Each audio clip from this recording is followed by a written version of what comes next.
আজ বানালাম বাটা মাছের ঝোল আলু বড়ি দিয়ে। তাহলে চলো চটপট রেসিপিটা দেখে নিচ্ছি।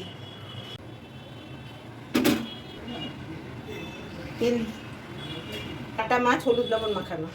এখানে সামান্য একটু নুন অ্যাড করছি। অনেক সময় কড়াইয়ে মাছ লেগে যেতে পারে, এই নুনটা দিয়ে ভালো করে তেলটা মাখিয়ে নিলে কিন্তু আর মাছটা লেগে যাওয়ার সম্ভাবনা থাকবে না কড়াইয়ে যায়। মাছগুলো আমি ভেজে নেব।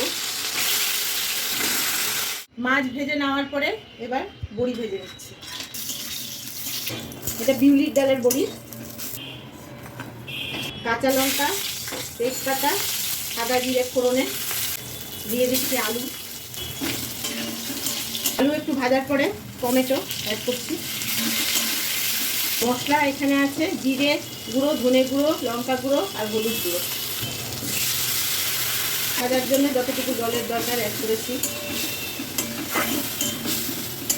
স্বাদ অনুসারে নুন, একটু চিনি। আমি যতটুকু ঝোল রাখবো সেই আন্দাজে জলটা দিচ্ছি।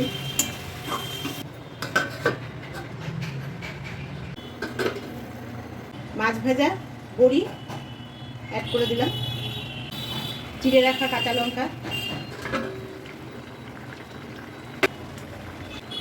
রান্নাটা ডান।